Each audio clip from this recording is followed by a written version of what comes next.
Very good evening. Welcome to Live Irish Myths. This is episode number 23.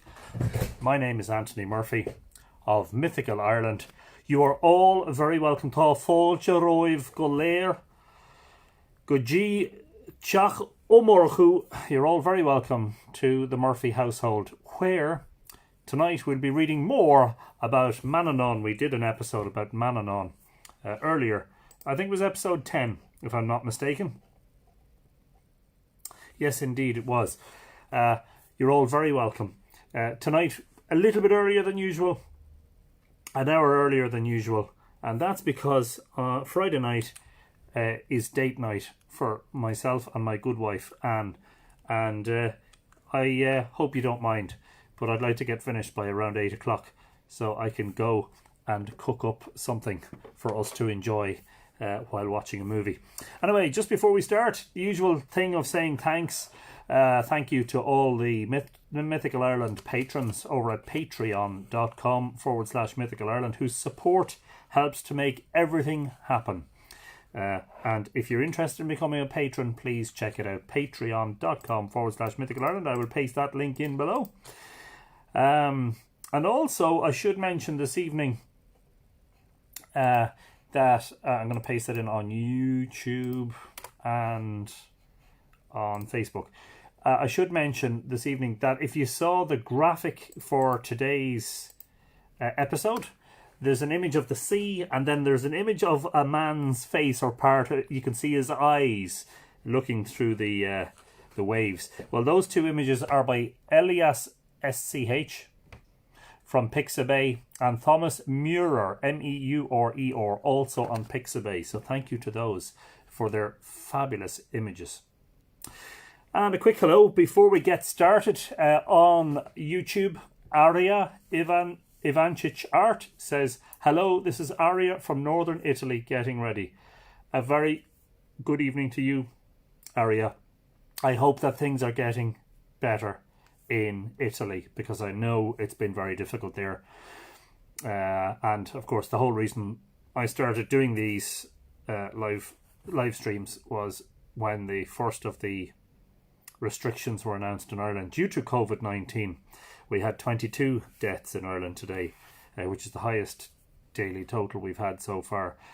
And our hearts go out to all those people who have died, or all of the friends and relatives of those who have died, and to all the people on the front lines who are helping to battle this virus. We give them our best wishes.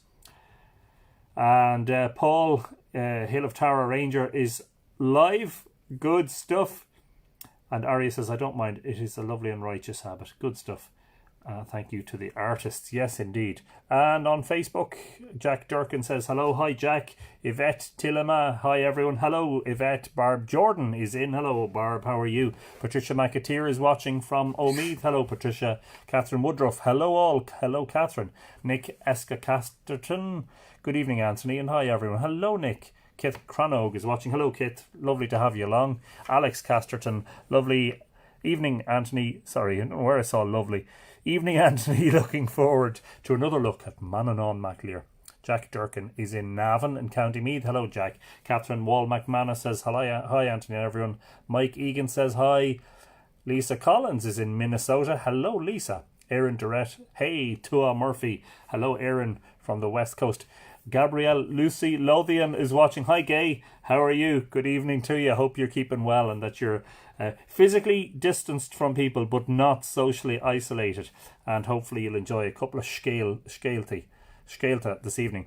Rowan Grove is in Denver in Colorado. Just got the oat bread into the warm oven for the flat rise and sipping a small tot of homemade elderberry cordial. Sounds lovely, Rowan. Pass some over. No, maybe not. But maybe when this virus is gone, maybe we'll be able to do that.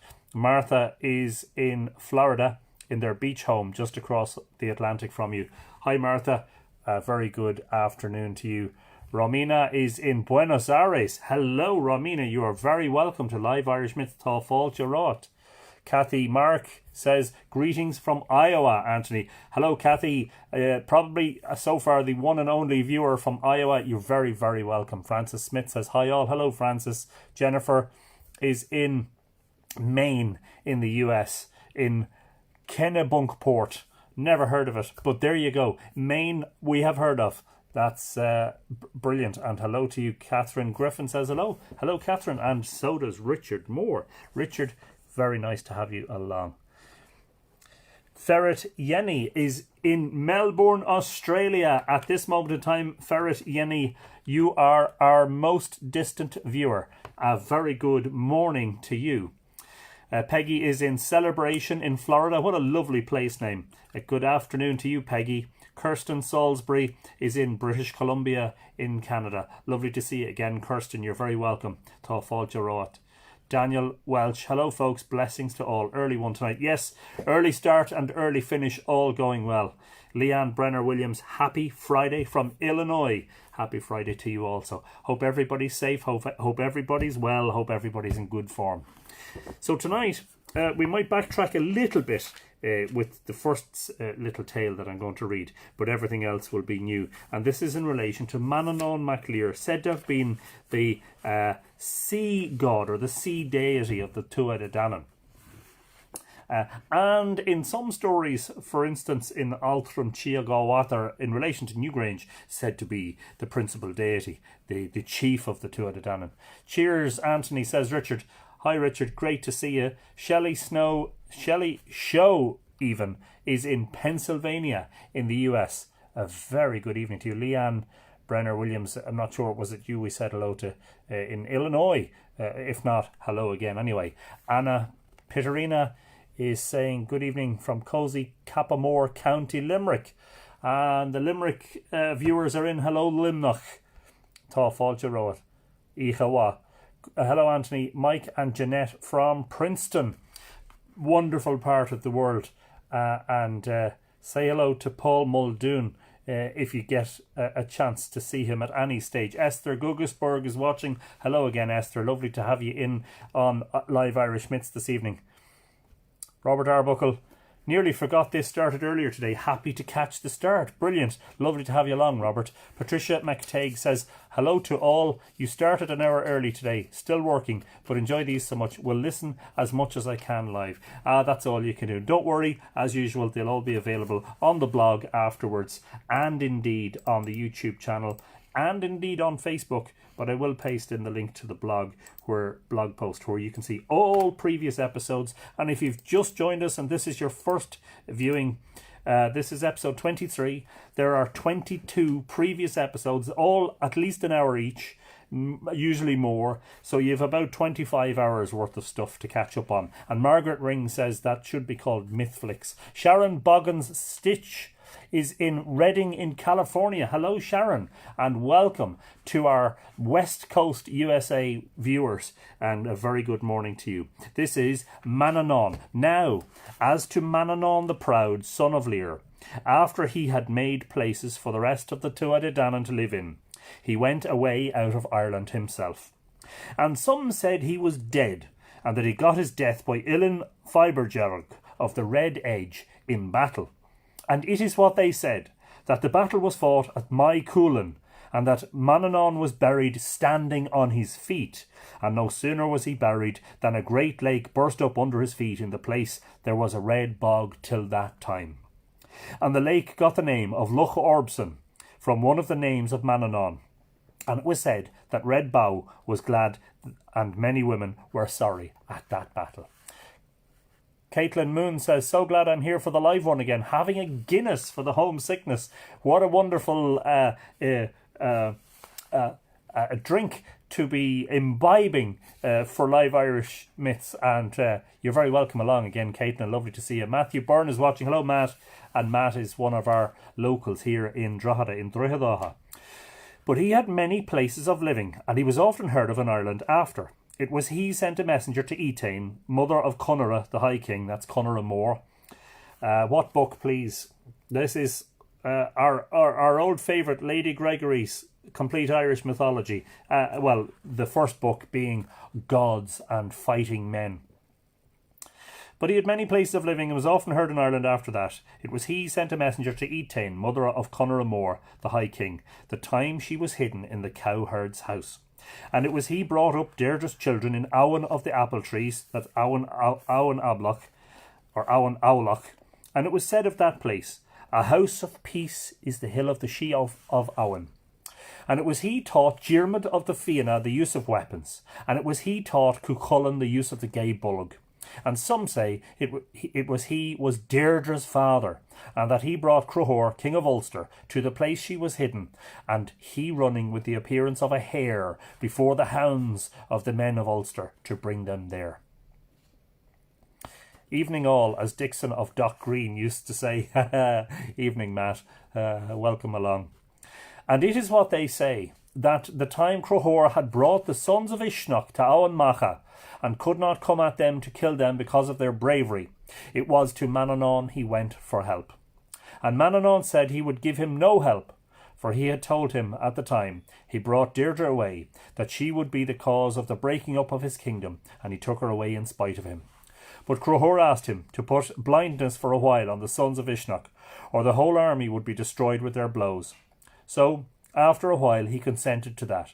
And when the sons of Ishnach came out again against the army of Ulster, the blindness came upon them, and it was at one another they struck, not seeing who was near them, and it was by one another's hands they fell. But more say Manannán had no hand in it, and that it was Copbad, the Druid, put a sea about them, and brought them to their death by his enchantments. And some say Cullen the smith that gave his name to Cuchulainn afterwards was Manannán himself, for he had many shapes.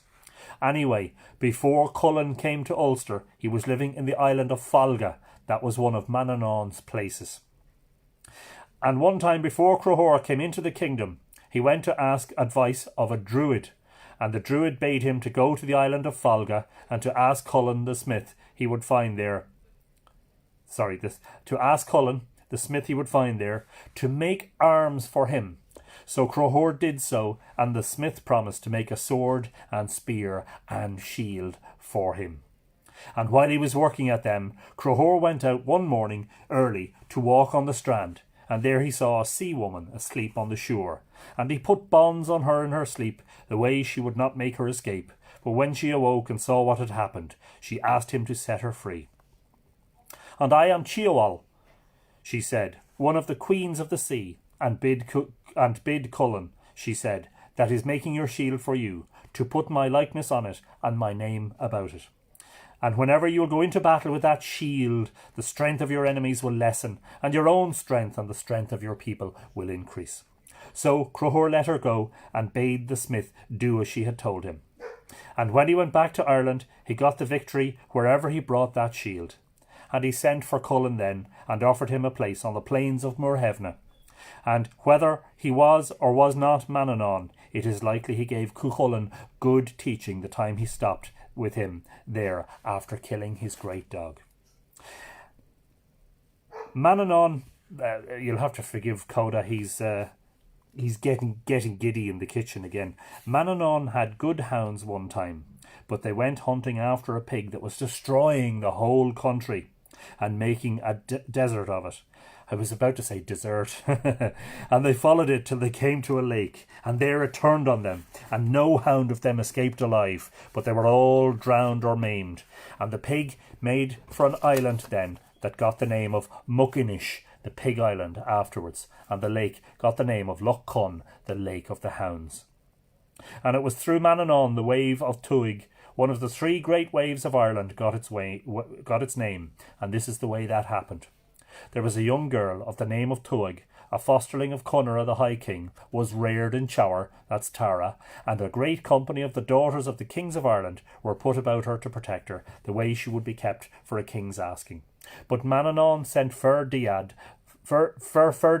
of the Tuatha that was a pupil of his and a druid, in the shape of a woman of his own household, and he went where Tuig was, and sang a sleep spell over her, and brought her away to Inverglass. And there he laid her down, while he went looking for a boat, that he might bring her away in her sleep to the land of the ever-living women. But a wave of the flood tide came over the girl, and she was drowned, and Manannán killed Ferdiad in his anger. And one time Manannán's cows came up out of the sea at Ballacronin, 3 of them, a red and a white and a black. And the people that were there saw them standing on the strand for a while, as if thinking, and then they all walked up together, side by side, from the strand. And at that time there were no roads in Ireland, and there was great wonder on the people when they saw a good wide road ready before the 3 cows to walk on.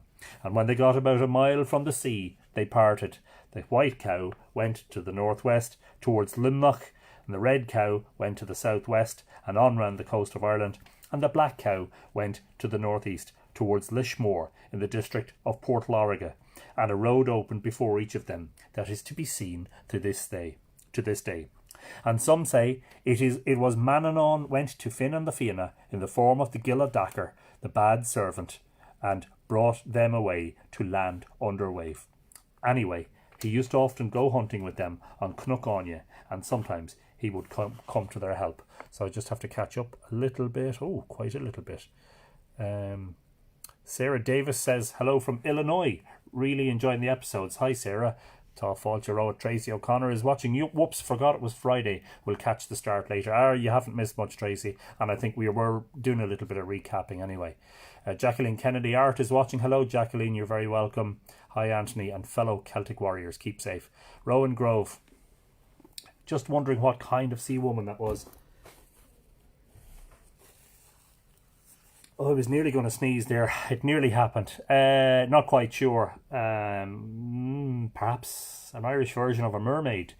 Tony Campbell is watching. Hi, Tony. Lovely to see you. Hope you're keeping well. Cindy Daniels Graven is watching. Hello, Cindy. Been enjoying your little musical interludes to help break the monotony and the anxiety of the situation. Lovely. Aaron Durrett saying hi to his hound brothers in the story. Catherine Wall is saying hello to Jacqueline. Molly Michelle Kopeski is in Minnesota. So happy to be hearing about Manannán MacLear today. Hi, Molly. You're very welcome. Kerem Gogus is watching. Hello, Kerem. You're very welcome along. Kathy May is in Newcastle, Washington State, USA. Another West Coaster. Hello, Kathy. Brilliant stuff. Thoughtful cows. Hello, Anthony, says Kerem. Hello, friends. Brilliant stuff. And Mariana Dunn says hello from Virginia. You're very welcome along, Mariana. Manannán at play. And it was he went playing tricks through Ireland a long time after that again. The time he got the name of O'Donnell's Kern. And it is the way it happened. Dove O'Donnell was holding a feast one time in Bell Áhasennig, and his people were boasting of the goodness of his house and his musicians. And while they were talking, they saw a clown coming towards them. Old striped clothes he had. We read this, didn't we? We could skip this one. Yes. Sorry. So we are going to skip this one. Yes. And we're going to go to the chapter called His Call to Bran. And there were some that went to Manannán's country beyond the sea, and that gave an account of it afterwards. One time Bran, son of Febble, was out by himself near his dun, and he heard music behind him. And it kept always after him, and at last he fell asleep with the sweetness of the sound.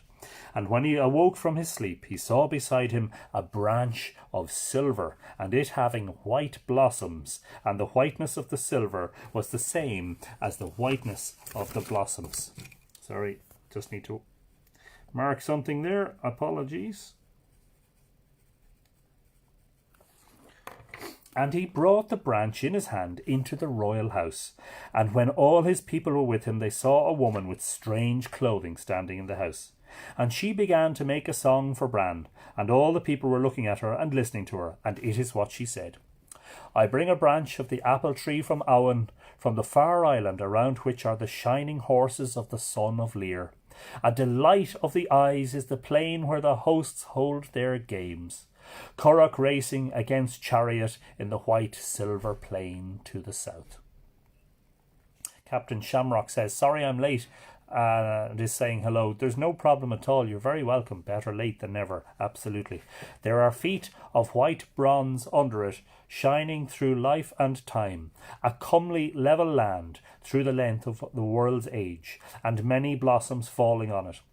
There is an old tree there with blossoms, and birds calling from among them. Every colour is shining there, delight is common, and music in the gentle-voiced plain, in the silver cloud plain to the south.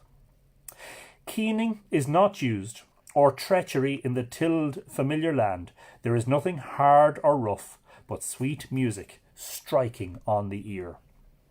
To be without grief, without sorrow, without death, without any sickness, without weakness, that is the sign of Awen. It is not common wonder, that is what is. It is not common wonder, that is. And we could do with a little bit of that at the moment, that magic from Awen, couldn't we? There is nothing to liken its mists to. The sea washes the wave against the land. Brightness falls from its hair. There are riches, there are treasures of every colour in the gentle land, the bountiful land. Sweet music to be listening to, the best of wine to drink. Golden chariots in the plain of the sea, rising up to the sun with the tide. Silver chariots and bronze chariots on the plain of sports. Gold yellow horses on the strand, and crimson horses, and others with wool on their backs, blue like the colour of the sky. It is a day of lasting weather. Silver is dropping on the land. A pure white cliff on the edge of the sea, getting its warmth from the sun. The host race over the plain of sports. It is beautiful and not weak their game is. Death or the ebbing of the tide will not come to them in the many-coloured land. There will come at sunrise a fair man, lighting up the level lands. He rides upon the plain that is beaten by the waves. He stirs the sea till it is like blood.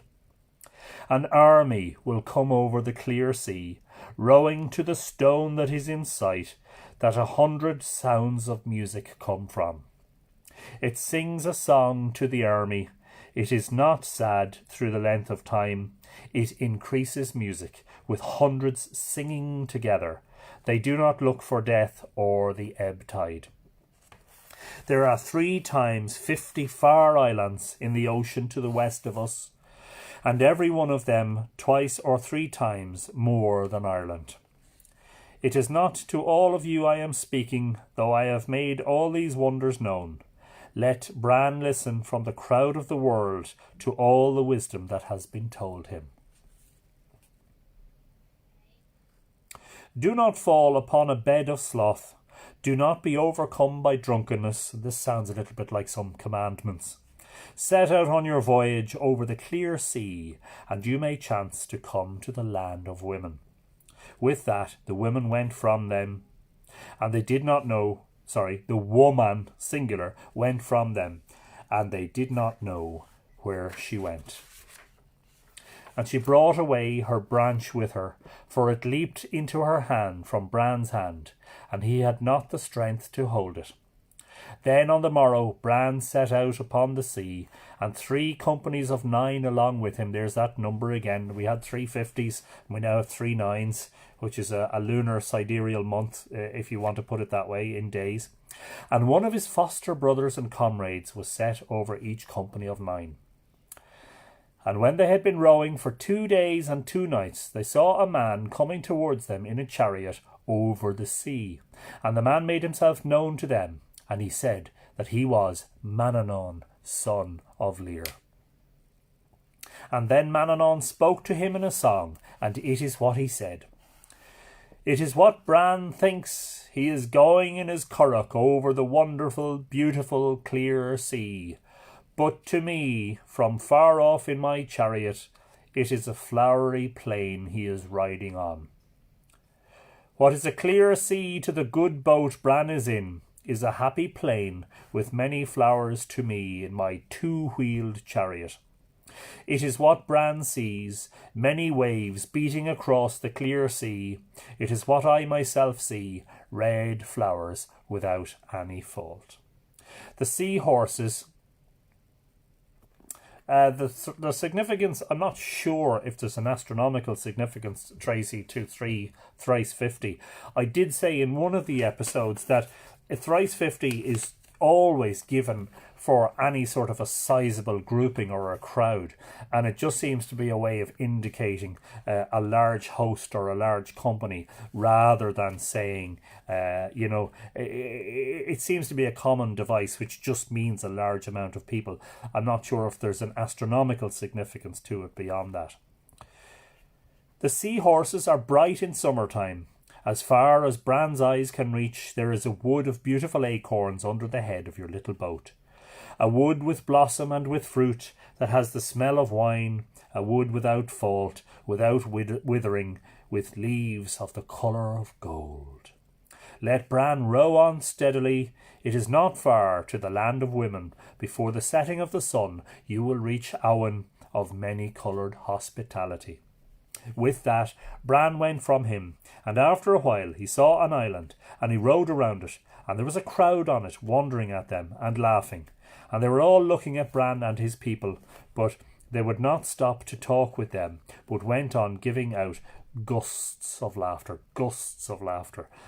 Funny terminology. Bran put one of his men on the island then, but he joined with the others and began to steer the same way as the men of the island. And Bran went on rowing around about the island, and whenever they went past his own man, his comrades would speak to him, but he would not answer them, but would only stare and wonder at them. So they went away and left him on that island that is called the Island of Joy. It was not long after that they reached to the land of women, and they saw the chief one of the women at the landing place, and it is what she said: "Come hither to land, Bran, son of Febble. It is welcome your coming is." But Bran did not dare to go on shore. Then the woman threw a ball of thread straight to him, and he caught it in his hand, and it held fast to his palm. And the woman kept the thread in her own hand, and she pulled the curragh to the landing place.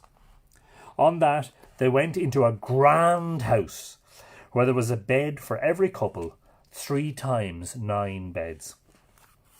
And the food that was put in every dish never came to an end, and they had every sort of food and drink they wished for.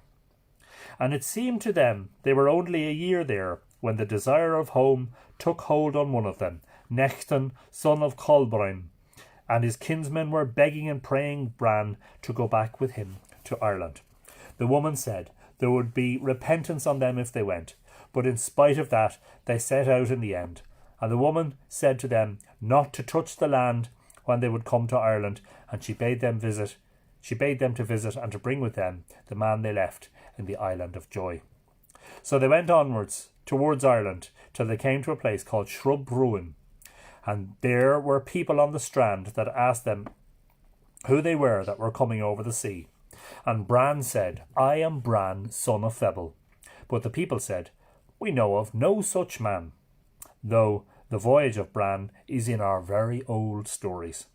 Then Nectan, son of Colbrane, made a leap out of the curragh, and no sooner did he touch the shore of Ireland than he was a heap of ashes, the same as if he had been in the earth through hundreds of years.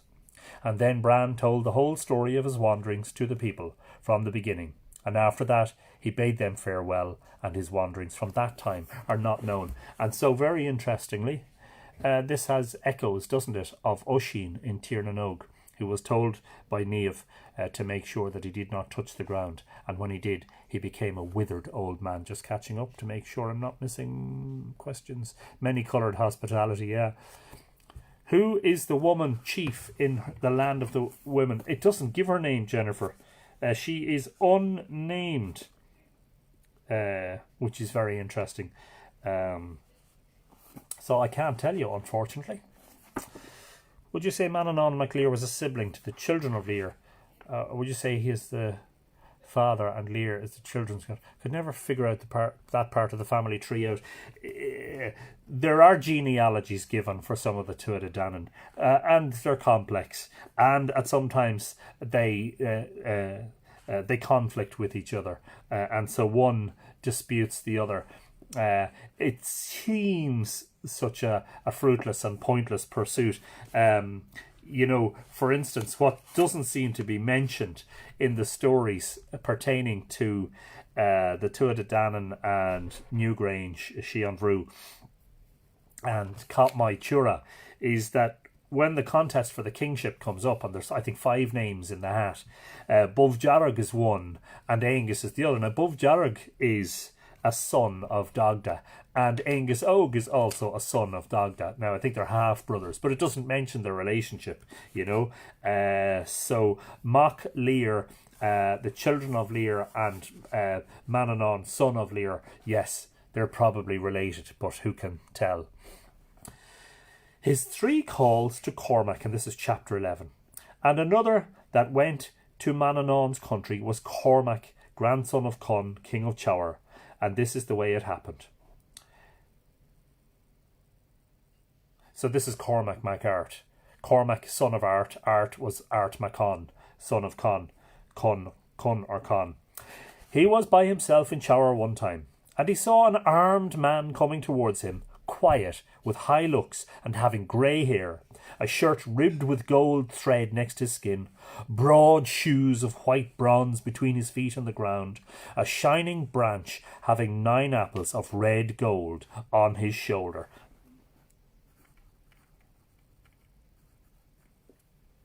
And it is delightful the sound of that branch was, and no one on earth would keep or trouble or tiredness when that branch was shaken for him. And whatever trouble there might be in him, he would forget it at that sound. Then Cormac and the armed man saluted one another, and Cormac asked, where did he come from? I come, he said, from a country where there is nothing but truth, and where there is neither age nor withering away, nor heaviness, nor sadness, nor jealousy, nor envy, nor pride. That is not so with us, said Cormac, and I would be well pleased to have your friendship, he said. I am well pleased to give it, said the stranger. Give me your branch along with it, said Cormac. I will give it, said the stranger, if you will give me the 3 gifts I ask in return. I will give them to you indeed, said Cormac. Then the strange man left the branch and went away, and Cormac did not know where he was gone to. He went back then into the royal house, and there was wonder on all the people when they saw the branch, and he shook it at them, and it put them all asleep from that day to the same time on the morrow. At the end of a year, the strange man came back again and asked for the first of his 3 requests. You will get it, said Cormac. I will take your daughter, Alia, today, said the stranger. So he brought away the girl with him, and the women of Ireland gave 3 loud cries after the king's daughter. But Cormac shook the branch at them until it put away sorrow from them and put them all into their sleep.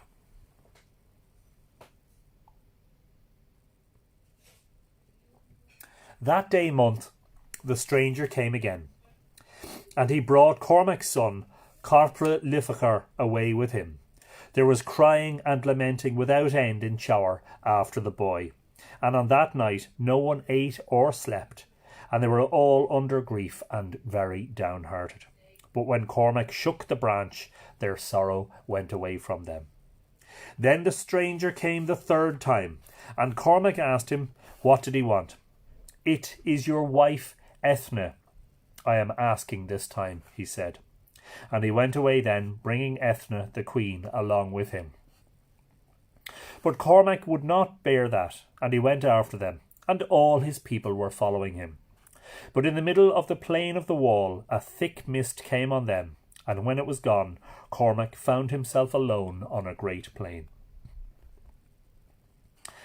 And I think we may have encountered a summary of this tale in a previous episode, but we'll keep going. And he saw a great dun in the middle of the plain, with a wall of bronze around it, and in the dun a house of white silver, and it half thatched with the white wings of birds. And there was a great troop of the riders of the Sidhe all about the house, and their arms full of the white birds' wings for thatching. But as soon as they would put on the thatch, a blast of wind would come and carry it away again. What's the title? Somebody on YouTube is asking. Well, the story is from Gods and Fighting Men by Lady Gregory, and the chapter is his 3 calls to Cormac, his being Manannán's 3 calls to Cormac.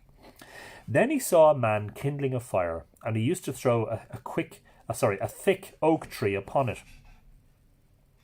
And when he would come back with a second tree, the first one would be burnt out.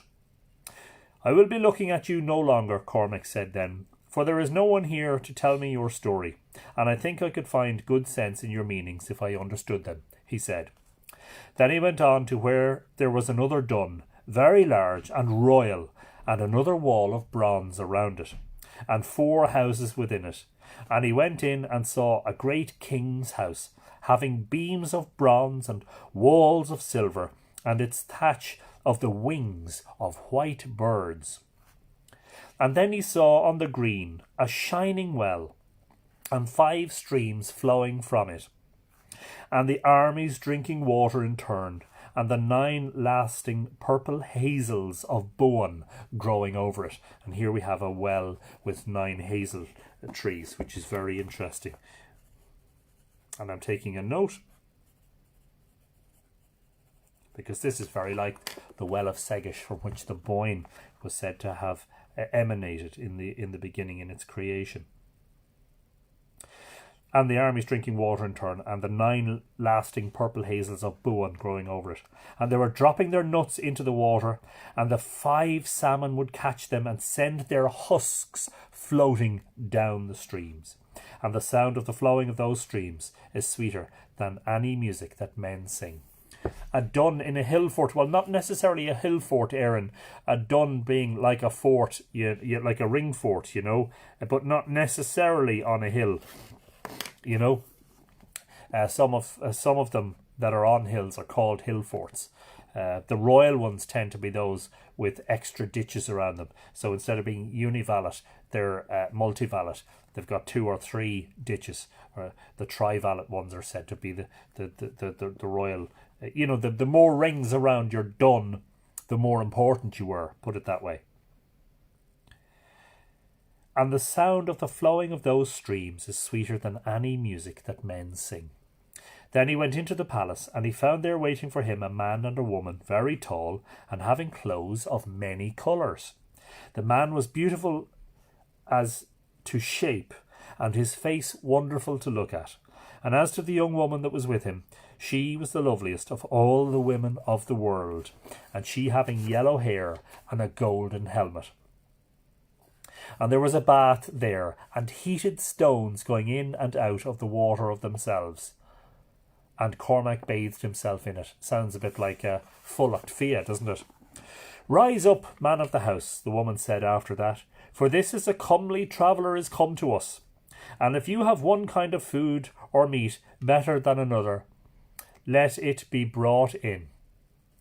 The man rose up then, and he said, I have but 7 pigs, but I could feed the whole world with them. For the pig that is killed and eaten today, you will find it alive again tomorrow.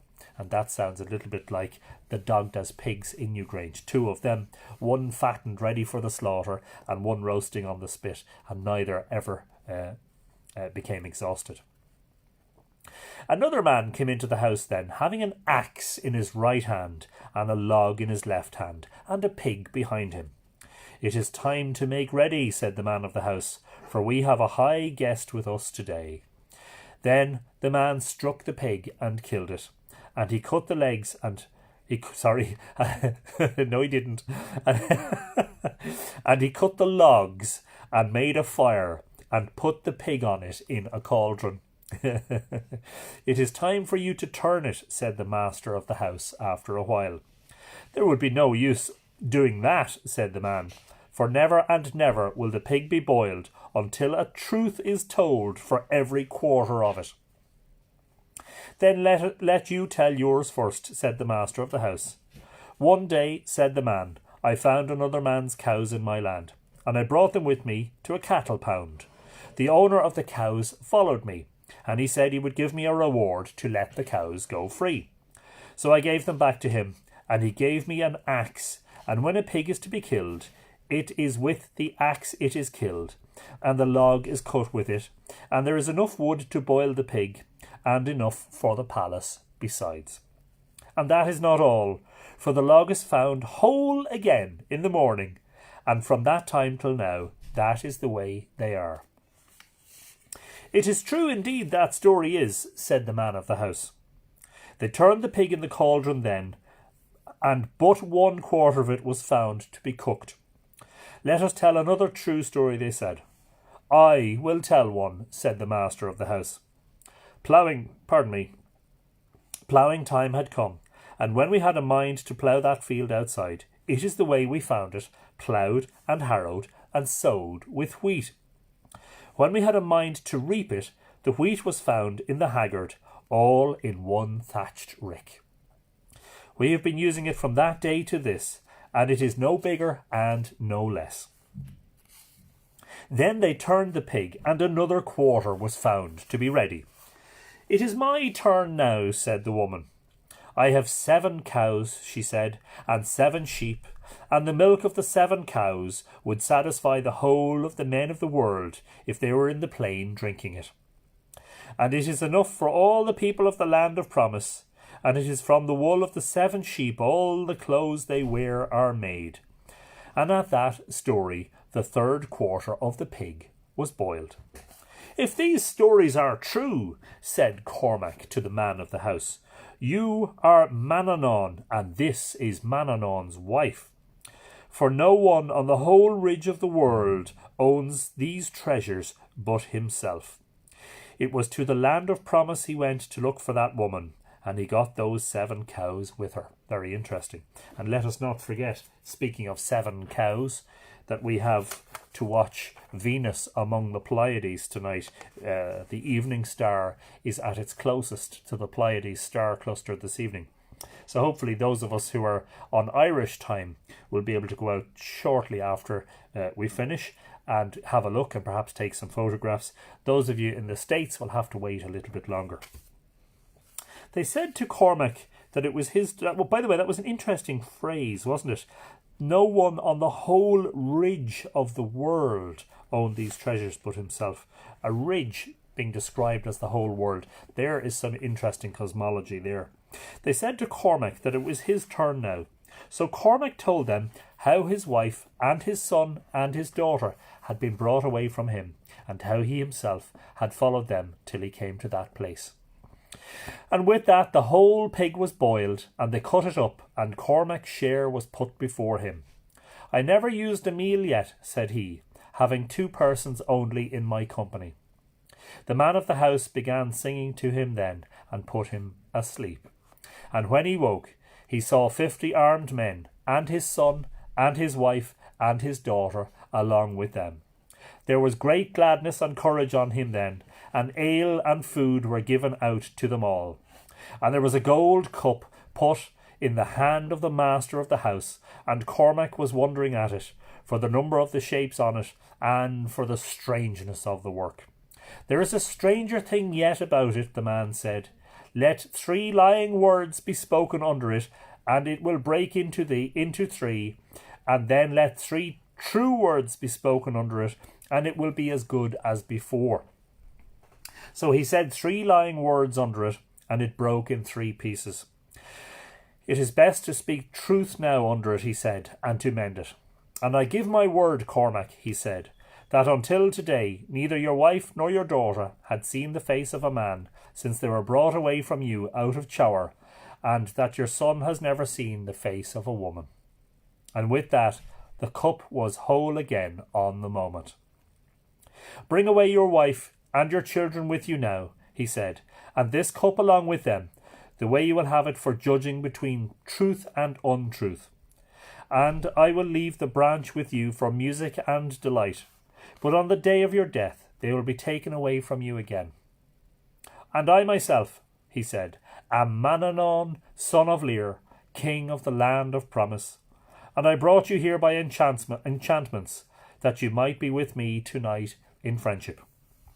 And the riders you saw thatching the house, he said, are the men of art and poets, and all that look for a fortune in Ireland, putting together cattle and riches. For when they go out, all that they leave in their houses goes to nothing, and so they go on forever. And the man you saw kindling the fire, he said, is a young lord that is more liberal than he can afford, and everyone else is served while he is getting the feast ready, and everyone else profiting by it. And the well you saw is the well of knowledge, and the streams are the 5 streams through which all knowledge goes. And no one will have knowledge who does not drink a draught out of the well itself or out of the streams. And the people of many arts are those who drink from them all. And on the morning of the morrow, when Cormac rose up, he found himself on the green of Chower, and his wife and his son and his daughter along with him, and he having his branch and his cup. And it was given the name of Cormac's cup, and it used to judge between truth and falsehood among the Gael. But it was not left in Ireland after the night of Cormac's death, as Manannán had foretold him. And that is the section of the book from Lady Gregory that deals with Manannán. Helen Guinan is watching. Hello, Helen. How are you? How are you keeping? Hope you're very well. Physically isolated but not socially distant and all that. Or physically distant and not socially. You know what I'm trying to say. You're very welcome. Daniel Welch. I love those little crossovers. Manannán being in both Irish and Welsh mythology as well. It makes sense, doesn't it? They were connected really by the waters of the Irish Sea, and sure, on a clear day you can see Wales from Ireland, and on a clear day you can see Ireland from Wales. I wonder if we could just for a moment consider a few words from Dara Smith about Manannán, just to wrap up. We may do another episode on Manannán, and that is, I don't want to preempt anything, but we had the wonderful work of Morgan Daimler in relation to Morrigan. Morgan has also written about Manannán. So it is a subject that we may return to. Just want to see if there's anything in here that might be of interest to us with regards to Manannán. He may be seen as the Irish Neptune or sea god. His name means son of the sea.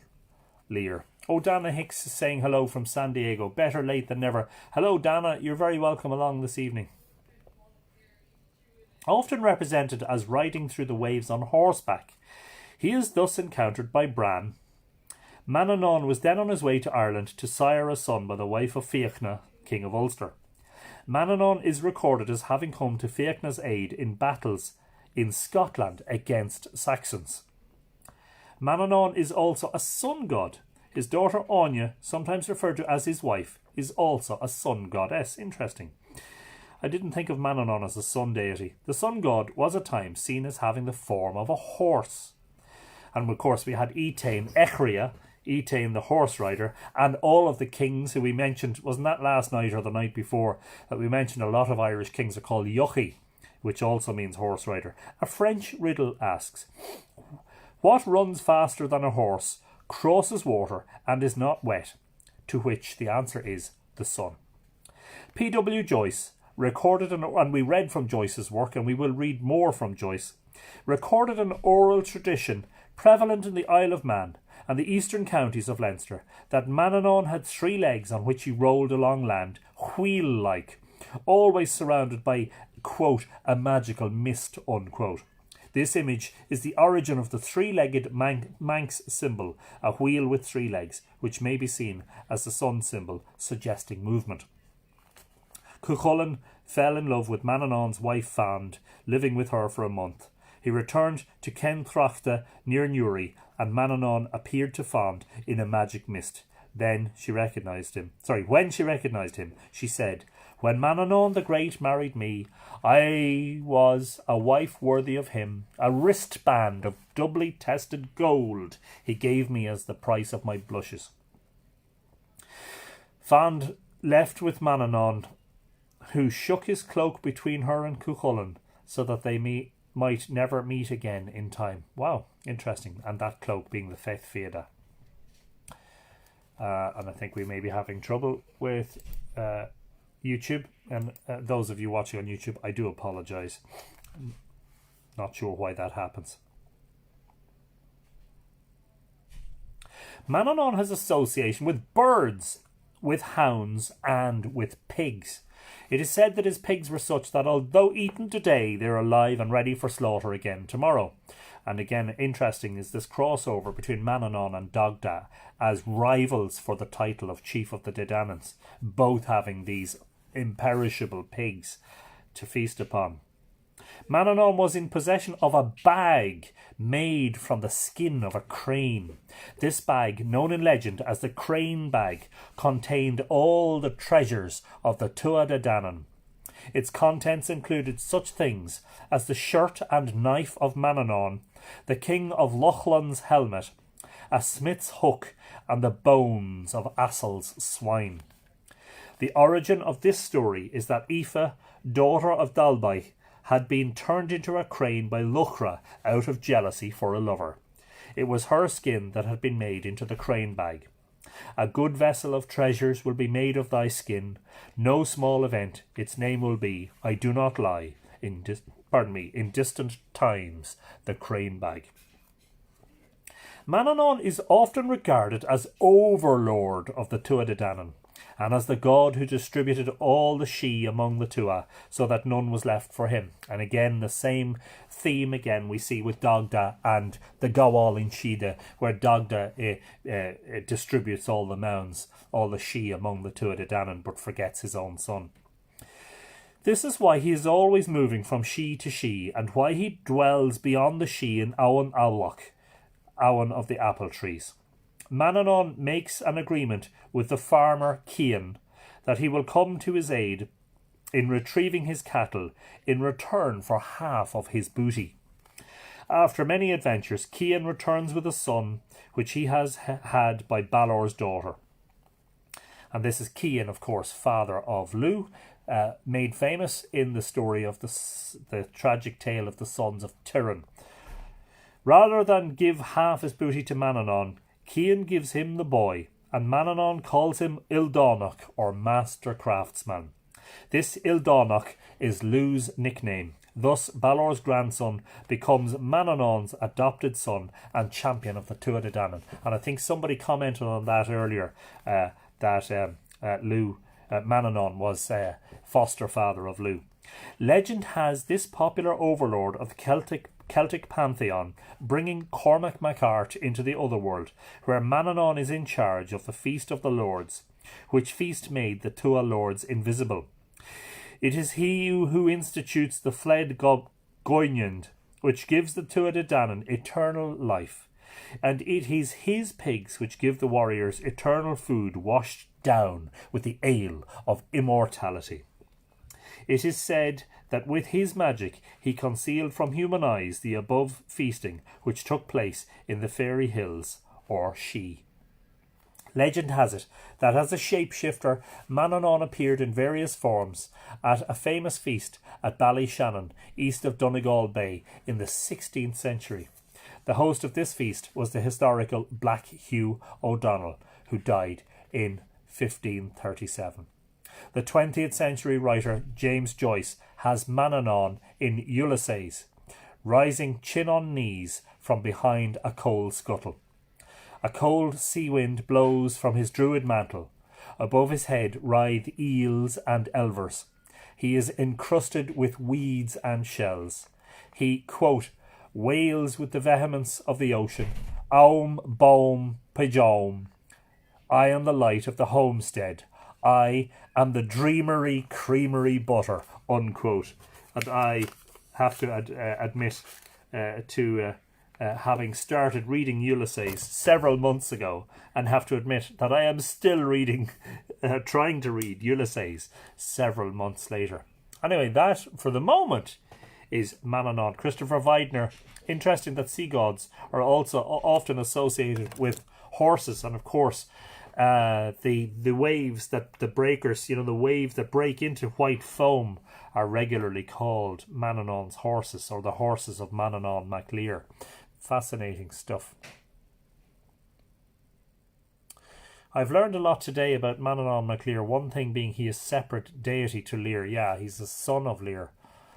Absolutely. Once again, it's like Dagda's cauldron undry that never runs empty. Yeah, exactly. Exactly the same theme. It seems that Manannán and Dagda, whether they competed for rulership or kingship of the Tuatha Dé Danann is unclear, but the tales certainly seem to indicate that there's an interchangeability there between them, that sometimes Dagda is the one who's said to be the chief, and sometimes it's Manannán. In the stories of associated with Newgrange or Shion Vrú, it is in Altram Chia Watar, the fosterage of the house of the two drinking vessels, that Manannán is doing a round of all the Sidhe, and they have to decorate Siedenbrog or Shion Vrú. They have to decorate Newgrange with rushes to make it nice for his visit. In Tuchmark Etain, it is in fact the property at that time of Elkmar. But in the Gawal in Shida, Dagda is the one who's building and distributing all the mounts. Anyway, if there are any questions, I'd be glad to take questions.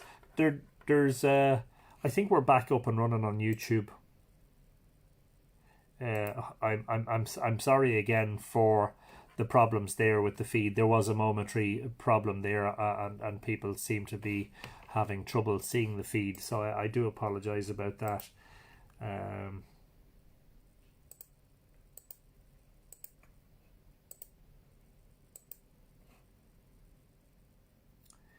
Yeah, I'm just waiting. Sorry, I apologize for my dalliance there. I'm just waiting to see if there are any questions, and if there aren't, sure, we can leave it at that. Lots and lots and lots more to come. I just wanted to do Manannán today because it was something I could read. I had a busy day at work today and I didn't have time to do any preparation really. So the ones that will involve preparation, they'll be a little bit longer. It'll take me longer to get round to doing those. So please forgive me for that. It just requires me to do a little bit more reading and collation of material for those. But there's plenty more to be done, and there'll be no shortage of stories. And even if we exhaust all these stories, I'll start reading from my own works of fiction, which would take up several episodes in any case. No, I don't think there are any more. Oh, sorry, I didn't see this. I wasn't scrolling. I had gone up. I didn't see the messages scrolling. I apologise. There's any good stories of the Selkies? Not particularly, Robert. There isn't a huge lot about them, as far as I'm aware. I'm not sure we would be able to make an episode out of them, but we'll have a look, I'm not sure, Aaron, that we've ever seen any grave excavated where somebody in the grave was standing up, in a standing up position. It's a very interesting one. Selkies, yeah. What about the myth of Manannán putting his cloak of changeable colours over the ninth wave so the marauding invaders could not see the land? Well, that may be a little bit of an embellishment of the story, Jennifer. That is in Laura Gawala, and that's to do with the tempest raised when the sons of Meal were trying to land, and we will absolutely be making an episode of that. No problem whatsoever. There's two spellings of Selkie. There probably are, and there's probably more than two. In fact, so you'll have to forgive the dog.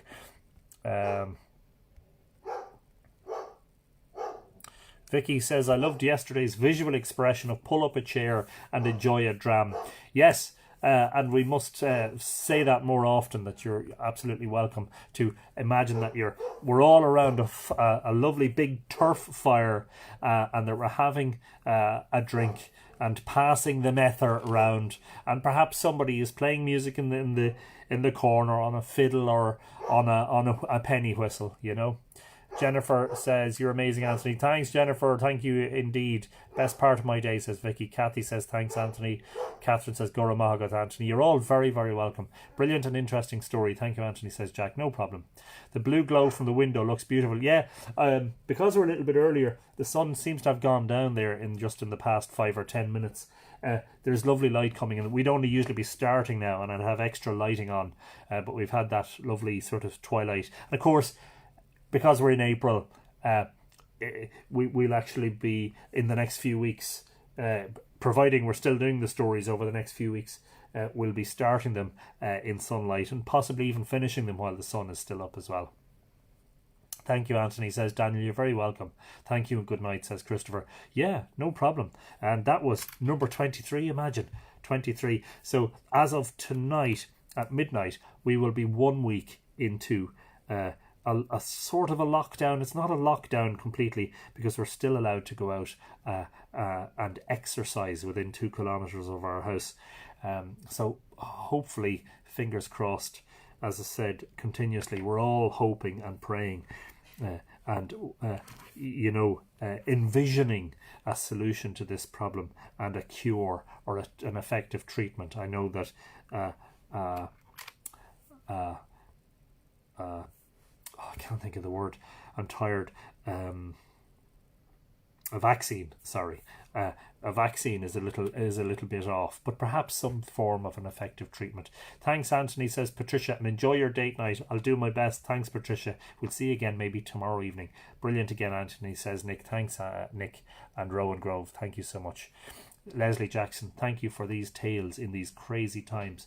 Very glad to try and cheer people up and warm the spirits up a little bit.